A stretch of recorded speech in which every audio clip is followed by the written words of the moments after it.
Question number 4 में क्या है, the taxi fare in a city is as follows, for the first kilometre the fare is ₹8 and for the subsequent distance it is ₹5 per kilometer. Taking the distance covered as x kilometer and the total fare is ₹y. Write a linear equation for this information. तो fourth question बेटा बहुत important question है आप लोगों के लिए.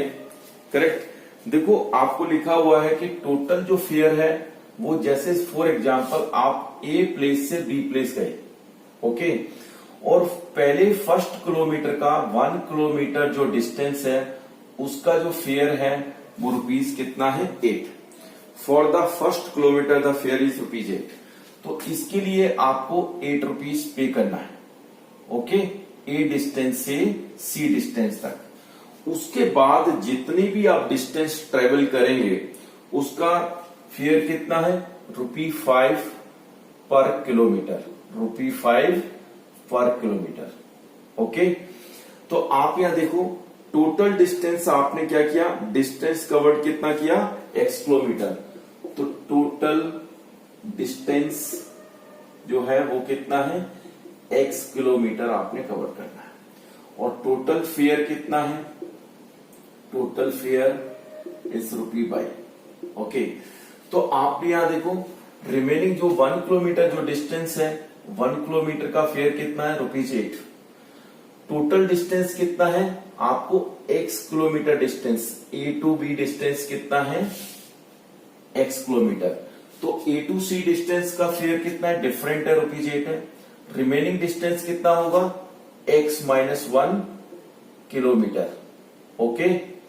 तो ये हमारे पास डिस्टेंस है जो रिमेनिंग डिस्टेंस है वो x -1 किलोमीटर और उसका फेयर कितना है ₹5 पर किलोमीटर. तो देखो जो हमारे पास जो फेयर होगा वो क्या होगा, डिस्टेंस कवर्ड इनटू रेट पर किलोमीटर, रेट पर किलोमीटर.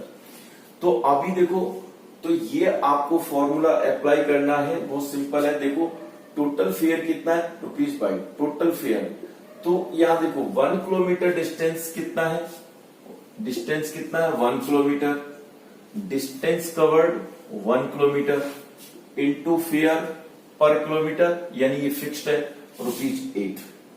उसके बाद क्या है जो सब्सिक्वेंट डिस्टेंस है वो कितना है x -1 kilometre distance into rate पर किलोमीटर, उसका रेट कितना है ₹5 पर किलोमीटर.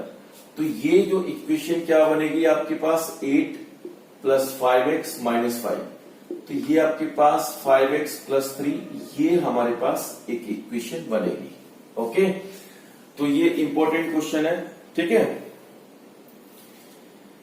क्वेश्चन नंबर 5 देखिए, from the choices given below choose the equation whose graphs are given in figure 4.6. तो अभी आपके पास ग्राफ गिवन है क्वेश्चन नंबर 5 में.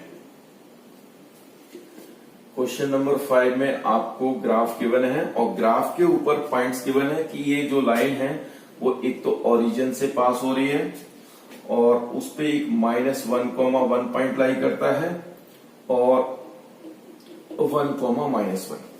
आपको ये बताना है कि इसकी इक्वेशन क्या है. ठीक है. तो वही है कि आपने क्या किया, फर्स्ट पार्ट को ट्राई किया y = x. तो ये ओरिजिन चेक किया 0, 0 क्या इसको सेटिस्फाई कर रहा है, यस 0, 0 सेटिस्फाई कर रहा है. तो ऑलरेडी आपको पता है कि 1 पॉइंट से क्या होता है कि infinite number of line pass होती है. तो हम एक पॉइंट और चेक करेंगे, कोई भी ये लिया हमने -1,1. ठीक है. तो आपने क्या कहा कि x का वैल्यू कितना है -1, y का वैल्यू कितना 1. तो ये अनइक्वल यानी कि ये लाइन जो है, ठीक है, इसका इक्वेशन ये नहीं है. ऐसे ही आपको सेकंड को चेक करना है x + y = 0. तो x + y = 0 आपने इस इक्वेशन का LHS नोट किया विच इज x + y. और आपको कोई भी दो पॉइंट्स को चेक करना है. आपने -1,1 ये पॉइंट चेक किया सपोज, तो x का वैल्यू -1, y का value 1, answer is 0 which is RHS. यानी कि ये पॉइंट इस इक्वेशन को सेटिस्फाई करता है. ठीक है. अच्छा, एक पॉइंट और ले लेते हैं, चाहे बेशक हम ओरिजिन ही ले लेते हैं, ओरिजिन 0 0, तो आपने क्या करना है, एलएचएस में पुट करना है। तो ये कितना हुआ, 0 + 0, आंसर 0 विच इज आरएचएस। तो इसका मतलब क्या हुआ कि 2 point satisfied by this equation, ठीक है, x + y = 0। इट मींस इसका जो ग्राफ है वो है x + y = 0। आपको ऑलरेडी मालूम कि 2 पॉइंट से है one and only one line pass होती है, एक यूनिक लाइन पास होती है, करेक्ट। ओके, तो उसके बेसिस पे आप कह सकते हैं, ठीक है।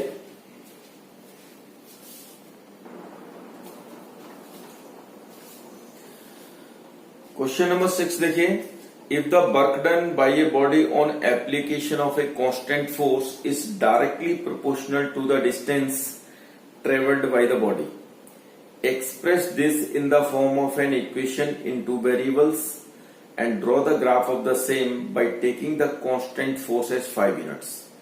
Also read from the graph the work done when the distance traveled by the body is 2 units.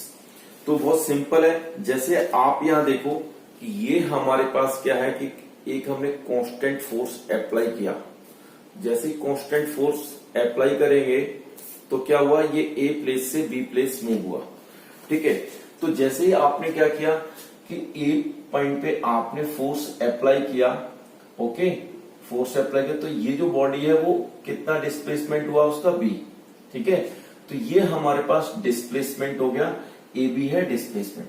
तो वर्क डन जो होता है लिखा हुआ है उसमें, वर्क डन क्या है, इज डायरेक्टली प्रोपोर्शनल। देखिए, if the work done by a body on application of a constant force, यानी कि work done is directly proportional to the distance traveled by the body. Okay, आप इसको displacement भी बोलते हैं या distance, okay, travelled by the body, आप ये भी लिख सकते हैं, ओके। तो वर्क डन के लिए हमने W ले लिया, ओके, और डिस्प्लेसमेंट के लिए हमने x ले लिया, डिस्प्लेसमेंट बोले या डिस्टेंस बोले, ठीक है। तो A पोजीशन से B पोजीशन बॉडी मूव हुई, करेक्ट। तो work done is directly proportional to the distance, okay. तो ये जो है डिस्प्लेसमेंट क्या है, distance between the initial and final position of the body, okay.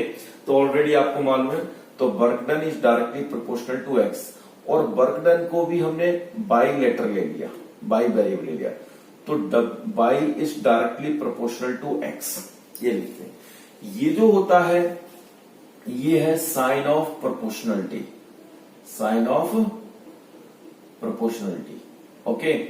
तो इस जब साइन ऑफ प्रोपोर्शनलिटी की जगह कोई भी हमारे पास कांस्टेंट आता है, तो यानी इसकी जगह जो आएगा वो हमारे पास फोर्स आएगा, फोर्स इंटू वर्क डन किसकी इक्वल है, फोर्स इंटू डिस्प्लेसमेंट या फोर्स इंटू डिस्टेंस, ओके। और यहां आपको लिखा है फर्स्ट पार्ट में, इसमें लिखा हुआ है कांस्टेंट फोर्स इज 5 यूनिट। तो F कितना है हमारे पास, 5 यूनिट्स का फोर्स है। तो इक्वेशन होगी by is equal to 5x, ये हमारे पास इक्वेशन होगी, ओके।